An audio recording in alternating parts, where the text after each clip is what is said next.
Hi there, Becki. Becky's also from QUT, and she is a proud Nunukul Aboriginal woman, educator, and researcher currently completing her PhD with QUT's Centre for Data Science.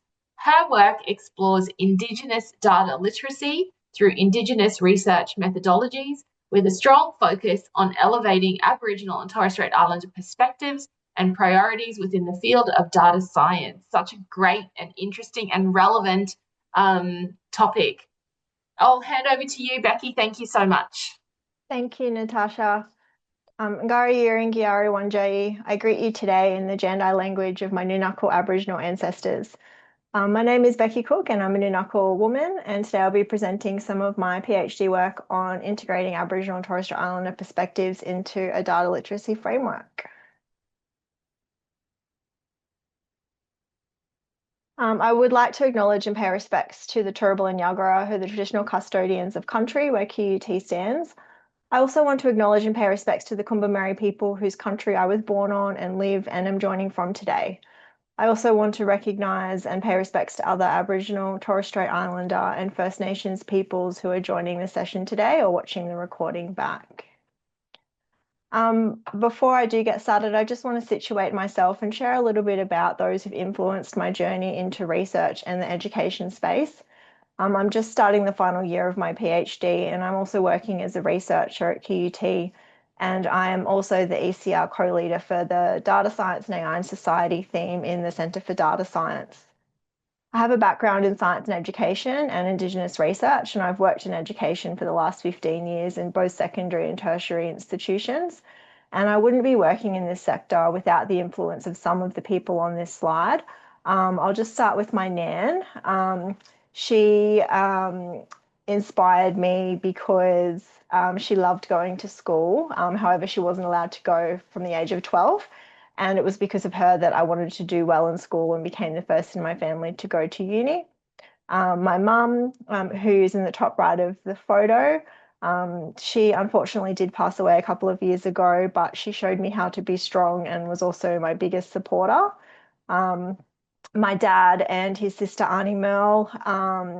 Auntie Merle's an elder in our community and has shared knowledges with me and connected me to our culture. My sister Julie, who's in a couple of spots as well, she used to work at QUT, so some of you may know her. She inspires me to be a leader, be authentic, and to advocate for mob. And also just, sorry, there's two more people, or three more people. My niece Shana, in both of those, I just try to be a good role model for her. And she's actually working with young Indigenous women at CSIRO in the STEM Academy. I'm so really proud of her. And also, Jen here, I wanted to give a shout out to Wiradjuri woman, Dr. Jen Campbell. This photo was taken while we were at Griffith, and it highlights two things to me. The first one is the importance of mentors within this space and those who pave the way for others within education. I learned a lot from her about navigating higher education and also being a PhD student. And you probably can't see the title, you might be able to, of our presentation. That was also around supporting our own students into higher education and research pathways at uni. And the second thing is that that was my first conference presentation that I did during my master's research back in 2019. So it just reminds me of where I've been on this journey. And also I have to give a shout out to my partner, Luke, who supported me studying for the last 12 years or so on and off. And this photo was taken on Minjerribah, which is my traditional country. So from those who aren't familiar with the region, Minjerribah or North Stradbroke Island is just off the east coast of Brisbane in Queensland, Australia, and Quandamooka is our name for Moreton Bay and the surrounding area. The work that I'm talking about today too was also undertaken in this area around Brisbane on Turrbal and Yagara country.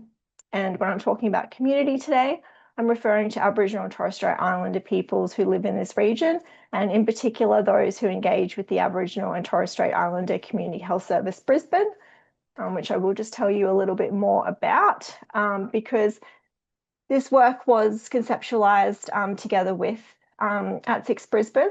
ATSIX is an Aboriginal community-controlled organisation that provides services to meet health and wellbeing needs of Aboriginal and Torres Strait Islander peoples in Brisbane and Logan areas.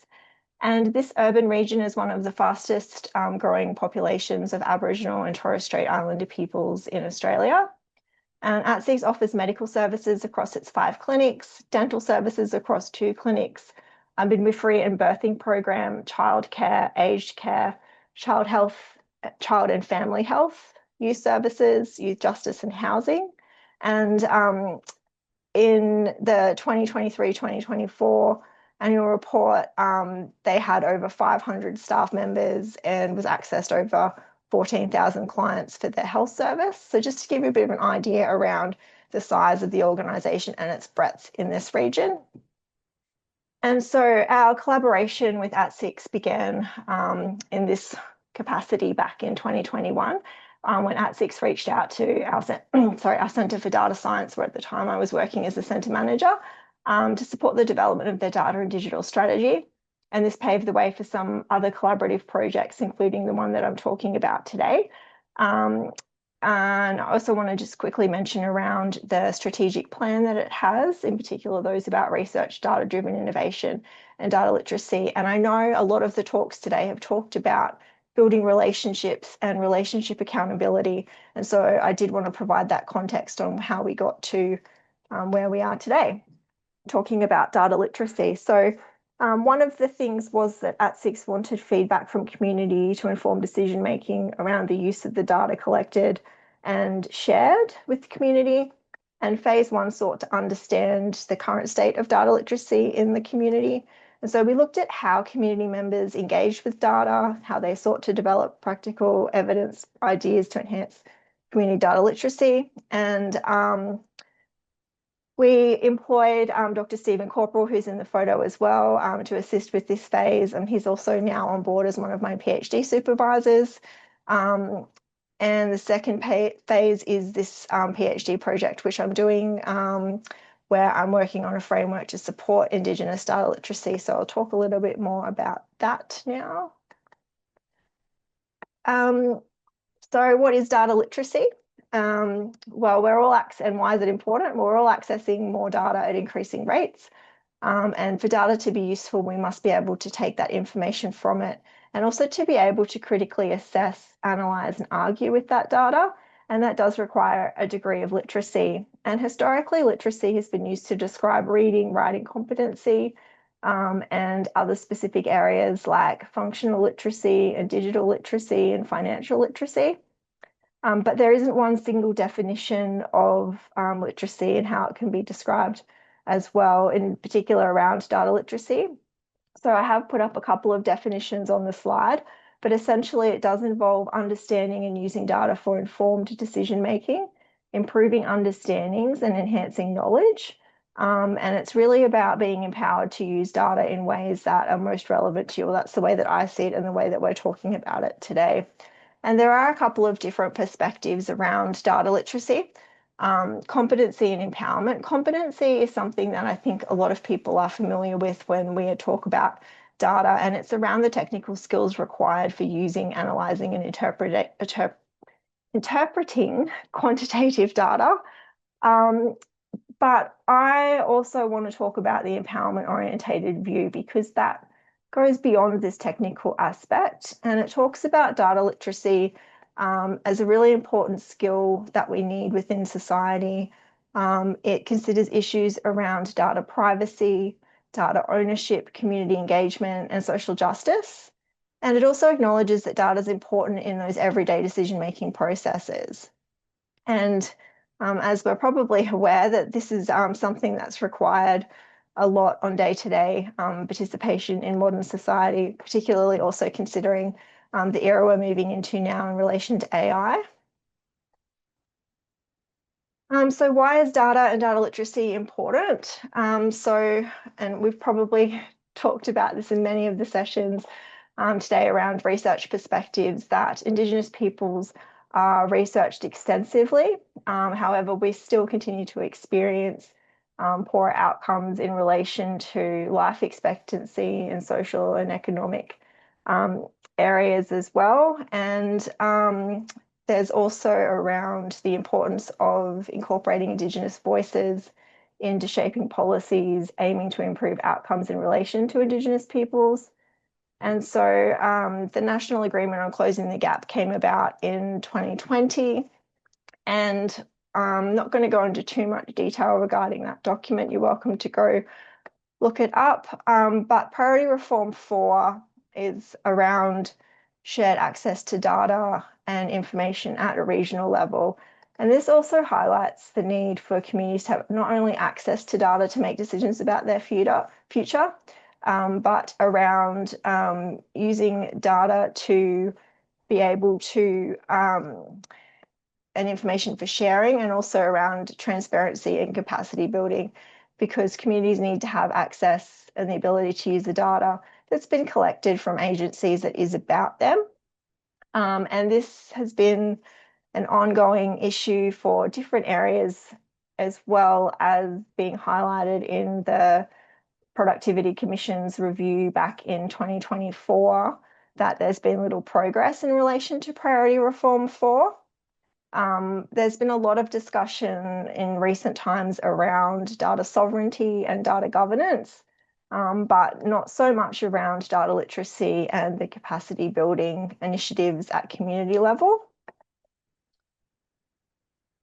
So some of the benefits that could come out of this study around incorporating Indigenous perspectives into this framework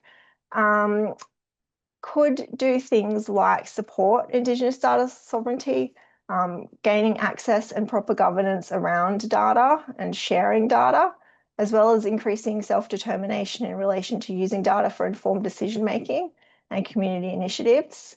And the perspectives that I've incorporated into this come from community members and also ATSIC staff into the framework, because the idea is that ATSIC staff will be able to use the framework in their conversations and engagements with community around the data that's held there. This research is Indigenous led, so it's guided by ATSICs and community voices. And the way that we did this was feedback was sought from the local community before any research took place. I'm also using an Indigenous research methodology incorporating a case study and mixed methods approach.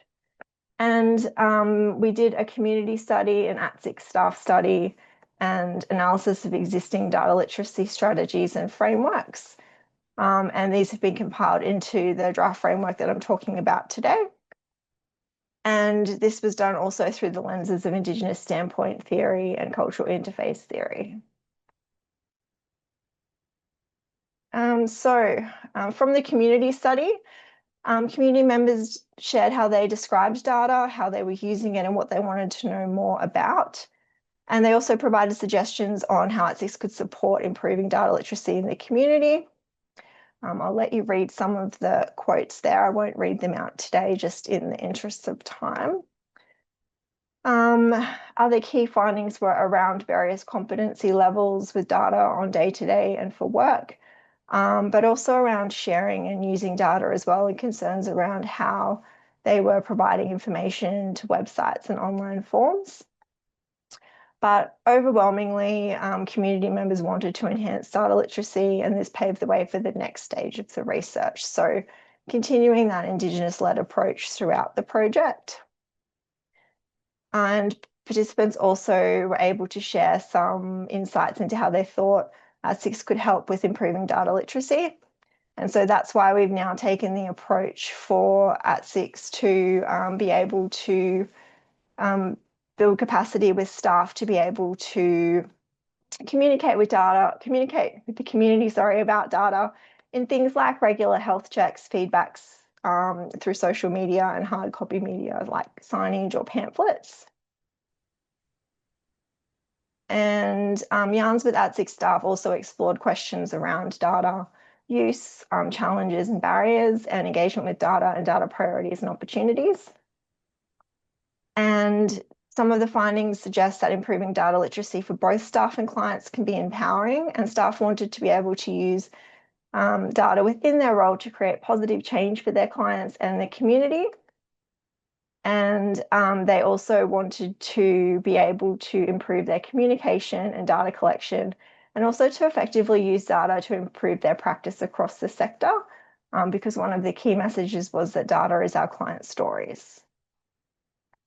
So onto the framework, and I have just popped up please don't take a photo of this because it's still being finalized and drafted and it's going to look a little bit different visually. But following the community study and the staff study, I've put together this draft framework, and this was based upon the community feedback and staff feedback that existing client touchpoints could be used to improve data literacy within the broader community. And additionally, this means that community members will not have to do a course or attend additional workshops to build data capacity. It happens during interactions that they already have with the health service. And so while this has been co-designed with ATSIX, it could be adapted to other community organisations or embedded into other services or agencies that hold community data. Okay, so I'll just quickly go through each of these elements. So the first one is to define data literacy in the context of the local community. And our local community who participated in this study describe Indigenous data literacy as the ongoing empowerment of Aboriginal and Torres Strait Islander peoples to understand and use data that is for, from, or about them in ways that reflect their individual and community values and priorities. To identify the different types of data, and for this data literacy framework, data are considered to be any information that is about, by, or for Aboriginal and Torres Strait Islander peoples who engage with ATSIC services. And this includes information about population, including health and wellbeing measures, client records, cultural knowledge, stories, feedback, and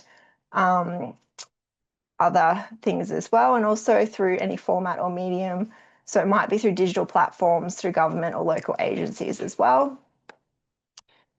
Produce, access and manage data. So in the various ways that data is collected through health contexts, and also being able to access data about knowing where it is, how to find it and how to request it. Managing data includes data governance and also understanding how you share your own data. Communicate using data, and that's about using relevant information in clear and meaningful ways. Could be in conversations with family or different ways data is shared as well. And also using data for empowerment around decision-making, wellbeing, and priority areas. So together with the framework, a number of actions have been created as well. And this is going to be provided back to ATSIX with an implementation plan. And staff training will be provided by the Learning and Development team as well. And further work will look to aim to evaluate the implementation, as well as see how effective it is around community perspectives, and also hopefully working with other community organisations as well. And that's me. So here's my contact details, and the QR code just goes to my LinkedIn if you want to connect. And maybe there's time for one question or not, but feel free to message me otherwise. Thank you. No, that was excellent, Becki. Thank you so much.